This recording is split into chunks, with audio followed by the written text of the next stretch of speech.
아버지를 영화롭게 하옵소서라는 제목으로 하나님의 말씀 전하도록 하겠습니다. 오늘 이 말씀은요, 예수님께서 마지막으로 하신 기도예요. 마지막으로 세 가지 기도를 하십니다. 자기 자신을 위해서 기도하시고, 그리고 제자들을 위해서 기도하십니다. 그리고 이제 앞으로 생기게 될, 예수님께서 아직 십자가에 돌아가시기 전이기 때문에 이제 앞으로 예수님을 믿게 될 그 교회 공동체를 위해서 기도하는 장면이 17장 전체에 있는 내용이다라고 볼 수가 있는 것이죠. 오늘 우리가 읽었던 이 본문은요, 예수님께서 자기 자신을 위해서 기도하고 있는 장면이다라고 볼 수가 있습니다. 예수님께서 자신을 위해서 어떤 기도를 하고 계시는가 오늘 말씀을 통해서 우리가 살펴보고 은혜 나누는 귀한 시간이 될 수 있기를 주의 이름으로 축복합니다. 예수님의 그 삶을 들여다보게 될 때 참 기도하는 삶이었다라고 볼 수가 있습니다. 예수님께서 공적인 사역, 우리를 죄에서 구원하시기 위하여서 이 땅에서 그런 완전한 삶을 사시는데 이제 보다 본격적으로 공적 생애를 사시기 위해서 그 출발하기 전에 예수님께서 하셨던 것이 무엇인가? 기도를 먼저 시작했습니다. 그러니까 모든 사역을 시작하기에 앞서서 가장 먼저 하신 것이 바로 기도였다라고 하는 것이죠. 예수님께서 40일 동안 성령의 인도하심을 따라 광야로 나가서 금식하며 기도하셨습니다. 그리고 그 마귀의 시험도 우리 예수님께서 다 이기셨죠. 그러니까 사역의 그 첫 출발이 기도였다라고 하는 것을 우리에게 알려주고요. 또 예수님께서 그 공생의 기간 동안에도 계속해서 기도하시는 모습을 보여주고 있죠. 새벽 미명에 한적한 곳에 가서 때로는 산에 올라가서 제자들을 강 건너편에 보내시고 혼자 하나님과 독대하며 기도하는 그런 시간들을 예수님께서 많이 가지셨습니다. 이렇게 사역 중간중간에 예수님께서 기도하신 이유는 사역에 보다 집중하기 위해서 기도하신 것입니다. 사역에 집중하여서 머릿속에 있는 그리고 제자들과 그 사람들에게서 들은 그런 잡음들을 떨어내고 하나님의 뜻이 무엇인가, 하나님께서 원하시는 것이 무엇인가를 보다 집중하기 위해서, 사역에 집중하기 위해서 내가 지금 제대로 된 길을 가고 있는가, 혹시 격길로 가고 있는 것은 아닌가, 혹시 내가 다른 생각을 하고 있지는 않는가, 다른 모든 것들을 떨쳐버리고 한적한 곳에 하나님과 독대할 수 있는 그 공간으로 들어가서 하나님과 기도하면서 하나님께서 예수님에게 그 맡겨주신 그 사역에 집중하면서 기도했던 예수님의 모습을 볼 수가 있는 것이죠. 그리고 십자가를 지시기 전에 이제 사역을 마무리하는데 그냥 미완성으로 끝내는 것이 아니라 완벽하게 그 사역을 완수하기 위해서 십자가를 지시기 전에 우리 예수님께서 하나님 앞에 또 뜨겁게 간절하게 땀방울이 핏방울로 변할 정도로 간절하게 기도하셨던 모습 또한 우리가 알 수가 있습니다. 이렇게 우리 예수님은요, 사역을 시작할 때, 또 사역 중간에 사역의 집중을 위해서, 또 사역 말미에 사역을 완수하기 위해서, 완전히 그런 매듭을 잘 짓기 위해서 우리 예수님께서 기도하셨다라고 하는 것을 우리에게 알려주고 있는 것이죠. 이렇게 예수님께서도 그 사역 전반에 기도를 하셨다라고 하는 것은 우리에게는 더욱더 기도가 필요하다라고 하는 것을 알려주고 있는 것이죠. 우리 예수님께서도 사역 전반에 이렇게 집중하여 기도하셨다라고 한다면 우리가 이 땅에 살아가면서 기도하는 건 너무너무 중요하다라고 하는 사실이죠. 성도 여러분, 바쁩니까? 바빠서 기도 못합니까? 바쁠수록 우리가 더 열심히 기도해야 되겠죠. 왜? 우리는 연약한 존재이기 때문에. 하나님 없이 살아가서는 우리가 제대로 할 수 있는 일들이 별로 없어요. 나의 그 연약함으로 인하여서 많은 일을 하게 될 때 거기에 더 많은 누수가 생길 수 있고 더 많은 실수와 잘못을 행할 수 있기 때문에 우리는 바쁠수록 더 깨어서 기도해야 될 것입니다. 바쁘지도 않는데 그렇게 우리가 집중하여서 무엇인가를 할 수 있는데도 기도하지 않는다. 그것은 우리가 영적으로 게으러지고 영적으로 나태해졌다라고 하는 증상일 것입니다. 바쁘지 않더라도 시간적 여유가 있다 하더라도 우리 하나님께 집중하고 예수님처럼 기도할 수 있는 저와 성도 여러분 모두가 되시기를 주의 이름으로 축복합니다. 이제 예수님께서 십자가에 달리실 일이 얼마 남지 않았어요. 달리실 그 시간이 얼마 남지 않았어요. 그 마지막으로 우리 예수님께서 하나님께 어떤 기도를 하셨는가? 무엇보다 자기 자신을 위한 기도를 하셨는데 그 기도의 내용이 무엇인가를 오늘 말씀을 통해서 우리가 살펴보기를 원합니다. 먼저 17장 1절에 있는 말씀을 같이 우리 한 목소리를 읽도록하겠습니다. 같이 읽겠습니다. 시작. 예수께서 이 말씀을 하시고 눈을 들어 하늘을 우러러 이르시되 아버지여 내가 때가 이르렀사오니 아들을 영화롭게 하사 아들로 아버지를 영화롭게 하여 하옵소서. 예, 예수님께서 이 말씀을 하시고 이 앞전에는요 고별 설교를 하신 거예요. 마지막으로 제자들에게 설교를 하시고 이제 예수님께서 설교를 마치시고 하나님 앞에 기도를 하고 있는 거예요. 그래서 이 말씀을 하시고 눈을 들어 하늘을 우러러 기도를 하시죠. 하늘을 우러러 기도하신다라고 하는 것은 우리 하나님이 어디 계십니까? 하늘에 계신다라고 우리가 알고 있죠. 이 하늘이라고 하는 것은 우리가 범접할 수 없는 그런 곳, 그리고 우리가 이 세상을 초월해 있는 곳, 이런 의미도 있겠지만, 그래서 우리가 하늘이라고 하는 것은 우리가 도달할 수 없는, 우리의 힘으로 노력으로 도달할 수 없는 곳이 하늘이다 이렇게 표현할 수 있는 것이지만, 우리 예수님께서 하늘이라고 하는 이 표현을 쓰고 있는 것은 또 다른 측면에서 보게 될 때 우리 하나님을 묘사하는 거죠. 이 세상에는요 변화무쌍하죠. 모든 것이 복잡다단하죠. 그래서 때론 우리가 이해할 수 없는 불의가 오히려 더 확장하고 또 의가 오히려 수그러들고 또한 억울하게 또 누명을 쓰거나 또 억울하거나 그런 손해를 보는 일들이 이 땅에서는 엄청나게 많이 일어나잖아요. 그러니까 아주 복잡한 일들이 많이 일어나요. 이해할 수 없는 일들이 많이 일어나는 곳이 이곳이지만 하늘은 어떤 곳이에요? 하늘은요 그 모든 것들을 초월한 곳으로서 그 하나님께서 모든 것을 아시고 모든 것을 다 보고 계시는 그런 분이라고 하는 의미가 있는 거죠.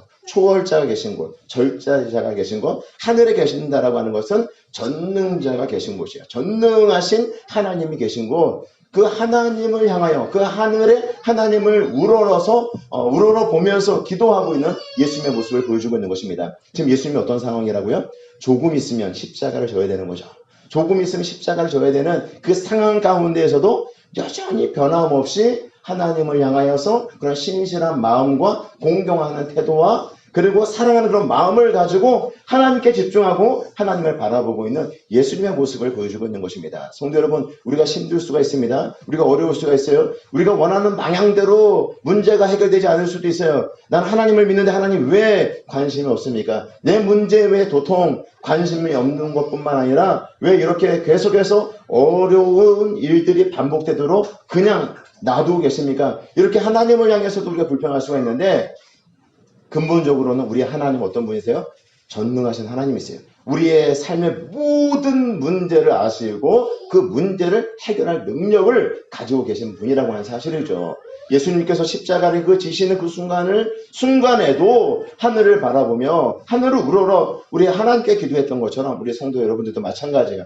이 땅에서 이해할 수 없는 그런 많은 일들이 일어난다 하더라도 그런 일들 때문에 내가 하나님을 떠날 거야 이런 생각을 하는 것이 아니라 신실하신 하나님께 묻고 이 문제의 답조차도 우리 하나님은 알고 계셔 하늘을 우러러 우리 하나님을 바라보며 기도할 수 있는 저와 성도 여러분 모두가 되시기를 주의 이름으로 축복합니다. 하늘을 우러러 이르시되 아버지여 때가 이르렀사오니 아버지라고 또 기도를 하고 있지 않습니까? 그냥 모든 것을 알고 있는 그런 전능자, 초월자, 절대자 이런 개념으로만 우리가 생각하면 어때요? 좀 멀게 느껴지지 않아요? 하늘에 계시다라고 하면 그 하나님이 왠지 이 세상과는 상관없고 초월한 세상에 계시며 초월한 곳에 계시면서 초월한 곳에 계신 존재로서 이 세상의 일에 별로 관심이 없는 것 같지만 그렇지 않다는 거예요. 멀리 느껴지지만 멀리 느껴지지 않는 그 이유는 무엇인가 하면 그 하나님이 누구라는 거예요? 아버지라는 거죠. 그 하나님이 아버지. 예수님께서 아버지라 그랬고 예수님께서 우리에게도 기도를 알려주실 때 이제 하늘에 계신 우리 아버지라고 하는 그 표현을 사용할 수 있도록 하나님의 자녀들인 우리에게 그 특권을 주신 것입니다. 그 초월에 계신 그 초월자, 절대자, 전능자가 누구라는 거야? 아버지라는 거죠. 각자의 아버지에 대한 기억은 분명히 다를 수 있지만 성경에서 말하고 있는 이 아버지는요 굉장히 친밀한 관계예요. 굉장히 친밀하여서 누가 이렇게 자녀가 이야기할 때 아버지가 어때요? 귀를 기울이고 그 자녀에게 필요한 걸 주려고 하는 거죠. 입모양만 보고 얘가 무슨 말을 하는지 캐치해서 때론 그 아기가 원하는 것보다 더 좋은 걸 주려고 하고 그것이 아버지의 마음이죠. 그러니까 여기서 사용하는 이 아버지라는 단어는요 굉장히 친밀한 단어예요. 친밀하게 우리에게 다가와서 우리가 구하는 것보다도 더 좋은 것을 주시려고 하는 분 바로 그분이 아버지인데 그분이 하늘에 계신 우리 아버지다라고 성경을 말씀을 하고 있는 것입니다. 여러분 기도할 때 우리의 자세가 어떠해야 되는가? 우리의 삶에 문제가 많고 그것이 내 삶을 짓누른다 할지라도 우리 하나님은 그 모든 문제를 해결할 수 있는 전능하신 하나님이다 라고 하는 그 생각을 가짐과 동시에 또 한 가지, 그 하나님이 누구다? 나의 아버지다. 나에게 좋은 것을 주시는데 내가 구하는 것보다도 더 좋은 것을 주시기를 원하는 아버지다 라는 그런 인식을 먼저 바꿔야 돼요.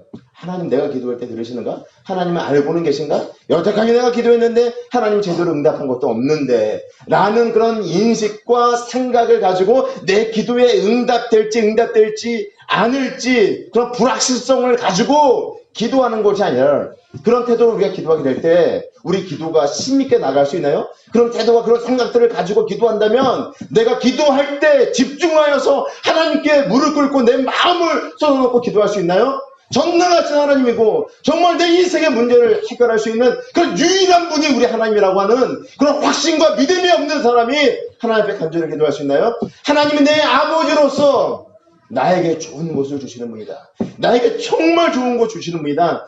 내가 구하는 것보다 더 좋은 것 주시는 분이다 라고 하는 확신이 없는 사람이 어떻게 하나님 앞에 간절하게 내 마음을 쏟아놓고 기도할 수 있겠습니까? 성도 여러분, 우리 하나님이 어떤 분이신지 오늘 본문에서 말씀하고 있어요. 전능하신 하나님이십니다. 모든 것을 행할 수 있고 모든 것을 해결할 수 있는 능력을 가지고 계신 분이 하나님이십니다. 그리고 그 하나님이 나의 아버지십니다. 가장 좋은 것을 주시는 분이십니다. 이런 확신을 가지고 하나님 앞에 기도하기 시작하는 저와 성도 여러분 모두가 되시기를 주의 이름으로 축복합니다.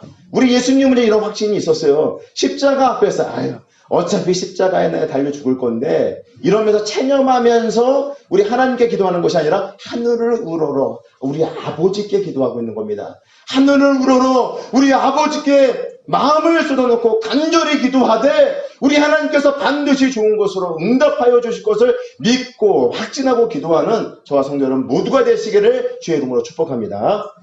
그렇다면 우리 예수님께서 우리 하나님 아버지께 기도했던 기도의 내용이 무엇인가?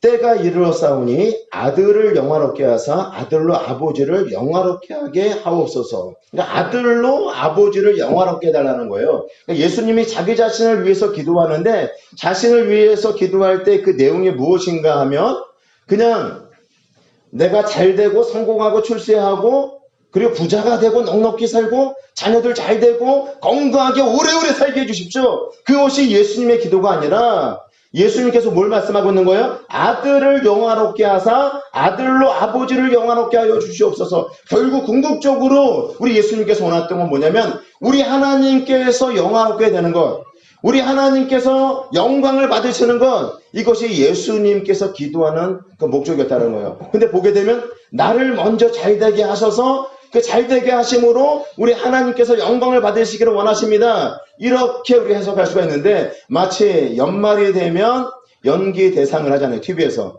연기 대상 그 수상자가 소감을 발표할 때 어떻게 해요? 내가 이렇게 잘되고 내가 이렇게 연기상을 받은 것은 전적으로 하나님의 은혜입니다. 우리 하나님께 영광에 하는 모든 영광 우리 하나님께 올리겠습니다. 이런 표현을 쓰잖아요.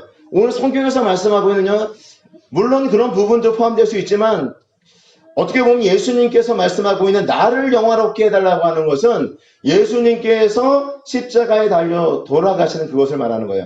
때가 이르렀사오니, 때가 이르렀다라고 하는 것은 이제 얼마 있지 않냐면 조금만 더 있으면 예수님께서 십자가에 달리는 때를 말하고 있거든요. 예수님께서 십자가에 달려 이제 돌아가시게 될 텐데 때가 이르렀으니 그 십자가에 달려 죽는 것이 예수님 자신을 영화롭게 하는 것이고 그것이 곧 우리 하나님께 영광이 되는 것이다 라고 말씀을 하고 있는 것입니다. 성도 여러분, 영광이라고 하는 단어의 뜻은 뭐예요? 영광. 예?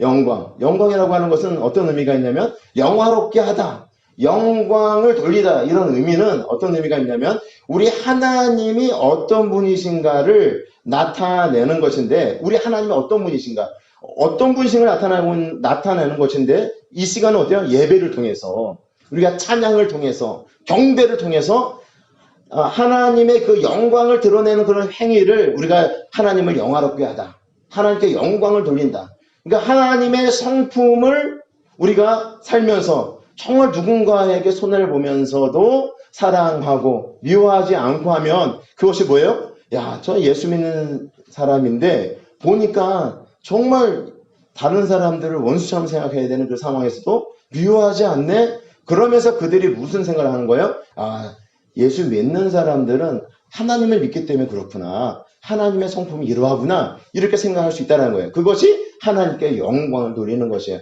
하나님이 어떤 분이신가를 드러내는 그런 다양한 방법들과 행위들이 있어요. 그것이 하나님을 영화롭게 하는 것이다라고 하는 것을 말씀해 주고 있는 것이죠. 그러니까 예수님께서 지금 무엇을 한 거예요? 예수님께서 이제 앞으로 십자가에 달려 돌아가시게 되는데 그것이 예수님 자신을 영화롭게 하는 것이고 그것이 곧 하나님을 영화롭게 하는 것이다. 그 이유가 무엇이에요? 예수님께서 십자가에 달려 돌아가시잖아요. 왜 돌아가셨어요? 그냥 예수님이 죄를 져서 돌아가신 것이 아니라 모든 이 땅에 있는 모든 사람들의 죄의 문제를 해결하기 위해서 인간으로서는 도무지 그 죄의 문제를 해결할 수 없기 때문에 하나님과 원수되고 하나님과 단절되어서 하나님께서 공급하는 그런 은혜를 받지 못하는 상태로 영원히 살 수밖에 없는 그 존재들의 그 죄의 문제를 해결하기 위해서 예수님께서 십자가를 지셨잖아요. 십자가에서 우리 모든 죄의 문제를 해결하시고 난 이후에 어떻게 됐어요? 죄의 문제가 해결된 사람들은 하나님과 소통하게 되고 하나님과 그런 관계를 회복하게 되는데 그때 예수님의 십자가에 달려 돌아가신 그 죽음을 그 사람들이 어떻게 바라본다는 거예요? 예수님이 달리신 그 십자가는 하나님의 그 창세 전에 놀라운 계획이었으며 예수님이 십자가에 달려 돌아가신 그 모습을 통하여서 그것을 통하여서 하나님의 사랑과 하나님의 공의의 성품이 온전히 드러나서 사람들로 하여금 하나님을 예배하게 하고 하나님을 경배하게 하고 하나님을 높이는 그런 삶을 살도록 하기 때문에 예수님의 죽음은 예수님 자신을 영화롭게 한 것이며 그것이 곧 누구를 영화롭게 한 것이다? 우리 하나님을 영화롭게 한 것이다 라고 말씀을 해주고 있는 것이죠. 이렇게 우리 예수님의 그 초점, 우리 예수님의 관심은 어디에 있었는가? 하나님을 영화롭게 하는 거예요. 하나님께 어떠하든지 영광을 돌리는 그런 삶에 초점을 맞추고 살았다라고 하는 것을 말씀해 주고 있는 것입니다. 성도 여러분, 우리는 무엇을 위해서 살아가고 있습니까? 그리스도인, 예수를 주로 고백하는, 예수를 주로 믿는 이 그리스도인들은 누구를 위해서 살아가는 존재냐면 주님을 위해서 살아가는 존재, 하나님을 위해서 살아가는 존재, 하나님의 영광을 위해서 살아가는 존재예요. 그럴 때 가장 행복해요. 내가 먹고 마시고 그리고 내가 즐기는 것 이거 하지 말라는 것이 아니라 그것보다도 더 즐겁고 더 본연의 기쁨과 행복을 경험할 수 있는 것이 무엇인가? 하나님을 예배하는 거예요.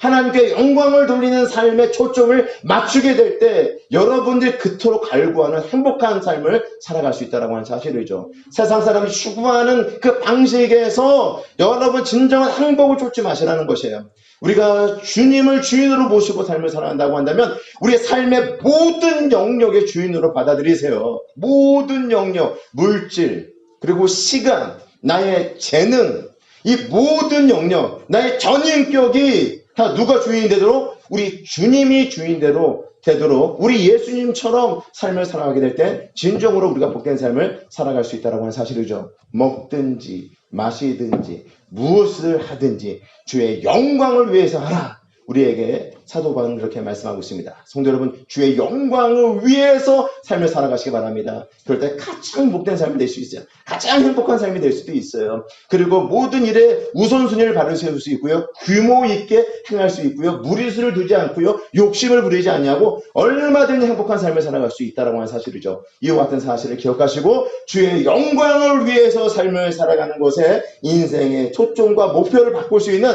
저와 성도 여러분 모두가 되시기를 주의 이름으로 축복합니다. 그렇다면 우리 예수님께서 하나님 아버지를 영화롭게 하시는 그 삶은 어떤 것이었는가 구체적으로 이야기를 하고 있습니다. 2절에 있는 말씀을 다시 한번 보겠습니다. 2절 말씀 다시 읽어볼까요? 시작. 아버지께서 아들에게 주신 모든 사람에게 영생을 주게 하시려고 만민을 다스리는 권세를 아들에게 주셨음이로소이다. 예, 아버지께서 아들에게 주신 모든 사람에게 무엇을 주시고자? 영생을 주게 하시려고, 영생을 주게 하시려고 만민을 다스리는 권세를 예수님에게 주셨다라고 하는 사실이죠. 그러니까 예수님께서 지금 하셔야 될 일이 뭐예요? 아버지께로부터 부여받은 이 사명이 무엇인가? 그 아버지께로부터 부여받은 예수님께서 앞으로 해야 될 사역은 무엇인가 하면 사람들, 아버지께서 주신 그 모든 사람을 영생하도록 하는 것, 영생을 주는 것, 그것이 우리 예수님께서 해야 될 일이고 우리 하나님을 영화롭게 하는 일이다 라고 하는 것을 말씀해 주고 있는 것입니다. 그런데 우리 아버지께서 예수님에게 주신 그 모든 사람에게 영생을 주는 방법은 뭐예요? 영생을 얻도록 하는 방법은 반드시 죄의 문제가 해결되어야만 하기 때문에 예수님께서 십자가에 달려 돌아가시는 거죠. 그래서 요한복음에서는요, 이 십자가를 예수님께서 지시는 것을 영광의 십자가라고 그래요. 영광의 십자가. 왜냐? 십자가를 지셔야지 하나님의 사랑을 사람들이 알거든요. 우리 예수님이 십자가를 지시지 않으면 하나님이 우리를 얼마나 사랑하는지 모르거든요. 그래서 예수님께서 십자가를 지시지만 그것이 영광의 십자가고, 예수님께서 십자가를 지셔서 우리 모든 죄의 문제를 해결하심으로 우리 하나님께서 영광을 받으시는 것이다 라고 하는 것을 말씀해 주고 있습니다. 우리 예수님께서 자유로 내가 이들을 구원할게요 라고 얘기한 것이 아니라 우리 하나님께서 모든 사람, 주신 그 모든 사람에게 영생을 주도록 우리 예수님에게 그 영혼들을 맡기셨다라고 하는 것입니다. 그냥 구원이 아니라 그 영혼을 구원하기 위해서 반드시 죄의 문제를 해결해야만 하기 때문에 그 영혼들을 구원하기 위해서 예수님께서 십자가를 지셨다라고 하는 것을 말씀해 주고 있는 거죠. 그리고 우리가 구원받은 영생을 얻은 자로서 우리가 누구 안에 있습니까? 이제 예수 그리스도 안에서 예수 그리스도의 다스림, 예수 그리스도의 통치를 받고 있는 하나님의 백성이 되었다고 하는 것을 말씀해 주고 있는 것입니다. 그렇다면 이 영생은 무엇일까요? 성도 여러분들이 생각하는 영생은 뭡니까? 영생. 그냥 영원히 사는 것. 영원히 사는 것을 영생이다. 제가 지난번에도 말씀드렸지만 영원히 사는 건요, 믿지 않는 사람도 영원히 살아요. 믿지 않는 사람도 영원히 살아요. 믿지 않는 사람도 영원히 사는데 어디서 영원히 사는 거예요? 지옥에서 영원히 사는 거죠. 성경은 그걸 뭐라고 얘기했냐면 둘째 사망이라, 영원한 죽음이다 이렇게 얘기를 해요. 살아도 살아있는 것이 아닌 거죠. 그냥 사는 건 살아있는 것이 아닌 거죠. 여기서 말하는 영생은요, 단지 죽지 않고 오래 사는 것이 아니에요. 죽지 않고 오래 사는 것. 장수했다. 야, 저 할머니는 100세, 120세까지 살았다. 장수했다. 이게 박수 칠 만한 일이 아닐 수도 있는 거예요. 왜냐면 만약에 50살부터 계속 몸이 아프고 움직이도 못한 상태에서 70년을 더 살았다? 그건 장수했다. 그것이 복 있다라고 이야기하기 쉽지 않죠. 장수했다 그러면 어떤 의미가 있어야 돼요? 건강하게 오래 사는 거죠. 건강하게 무병장수하고 오래 살고 그렇게 수명을 다하고 돌아가시면 정말 호상이다. 우리가 이렇게 이야기할 수 있겠죠. 마찬가지예요. 우리가 영생한다라고 하는 것은 그냥 행복하지 않고 영원히 산다라고 하는 것은 오히려 불행이다. 이렇게 이야기할 수 있겠죠. 성경에서 말씀하고 있는 그 영생은 단지 오래 사는 것을 말씀하고 있는 것이 아니에요. 그냥 오래 사는 것. 오래 사는 것, 죽지 않고 오래 사는 것이 영생이다 이렇게 말씀하고 있지 않다는 거예요. 3절에 있는 말씀을 같이 한번 읽어보도록 하겠습니다. 예수님께서 우리에게 주신 영생이 어떤 것인가 같이 읽겠습니다. 시작. 영생은 곧 유일하신 참 하나님과 그가 보내신 자 예수 그리스도를 아는 것이니이다. 여기서 보면 유일하신 참 하나님과 그가 보내신 자 예수 그리스도를 아는 것, 알미 영생이다라고 말씀하고 있습니다. 아는 것이 영생이래요. 그러니까 우리가 얘기할 때 어때요? 안다라고 얘기할 때 무엇이 아는 거예요? 여러분 대통령 알죠? 문재인 대통령, 트럼프 전 대통령, 미국 대통령 정치적인 성향이 어떤지, 문재인 대통령의 정치적 성향, 트럼프의 정치적인 성향 우리가 알고 있잖아요. 그래서 지식과 정보로서 이 사람들이 어떤 성향을 가지고 있는 사람인지, 어떤 정책을 가지고 나라 전반의 그 살림을 운영하는지 우리가 대충은 알고 있는 거예요. 그렇죠? 알고 있는데 근데 트럼프가 여러분은 압니까? 문재인 대통령이 여러분들 압니까? 그것은요, 우리가 진정한 오늘 성경에서 말씀하고 있는 이 알미 아니라는 거예요. 안다라고 하는 것은 인격적 교제를 통해서 사귐이 있고 만남이 있고, 그리고 그분을 내가 실제로 아는 거예요. 그분이 나의 이런 부분을 알고 내가 주님의 이런 부분을 알고 서로가 서로를 알고 있는 거예요. 마치 여기서 이 안다라고 하는 표현은 부부 관계를 말하고 있는 거예요. 부부 사이, 남편과 아내가 서로를 알잖아요. 서로를 아는 그 정도의 관계를 말하고 있는 거예요. 여러분들과 저도 서로를 좀 알잖아요. 그렇죠? 근데 알아가는데 아직 모르는 부분이 더 많죠. 그럼 뭐예요? 계속해서 알아가는 관계잖아요. 계속해서 알아가면서 목사님은 남들한테는 이렇게 보일지 모르겠지만 내가 아는 목사님의 단점은 이런 게 있어. 이게 여러분들이 저를 아는 거죠. 그렇죠? 제가 여러분들을 경험하면서 조금씩 알아가는 거잖아요. 그것을 우리가 인격적 교제와 만남을 통해서 아는 것. 오늘 성경은요, 그 알을 말하는 것. 영생이라는 것이 그것이라는 거예요. 우리가 그냥 예수님을 믿고 구원받았어, 나 영생 얻었어, 그것이 영생이 아니라, 그것도 물론 영생이죠. 그러나 성경에서 여기서 말씀하고 있는 그 영생이라고 하는 것은 인격적 관계, 교제를 통해서 하나님을 알아가고, 그리고 계속해서 끊임없이 그 하나님을 알아가는 단계, 예수 그리스도를 알아가는 것, 그 사랑의 깊이와 길이와 넓이와 높이를 측량할 수 없는데 그분을 계속해서 알아가는 것, 그것을 영생이라고 오늘 성경은 말씀하고 있는 것입니다. 이스라엘 백성들이요, 애굽에서 400년 동안 종살이 하고 그들이 풀려나지 않았습니까? 모세라고 하는 영적 지도자에 의해서 이스라엘 백성들이 애굽에서 풀려났어요. 그래서 홍해를 건너고 드디어 광야 길에 딱 들어서게 됐어요. 그러면 그들은 구원을 받은 거죠. 애굽에서 구원을 받은 거잖아요. 그렇죠? 구원을 받고 나면 끝난 거예요? 끝난 건 아니죠. 그럼 그들이 무엇을 해야 돼요? 하나님의 말씀을 들어야 되죠. 하나님께서 그들에게 주신 말씀, 하나님의 뜻이 무엇인지, 앞으로 우리가 어떻게 살아야 되는지, 하나님과 그런 인격적 교제를 통하여서 계속해서 구원받은 성도들이, 영생을 얻은 자들이 계속해서 하나님을 알아가는 거잖아요. 그것이 영생이다, 이렇게 말씀하고 있어요. 아는 것이 영생이다.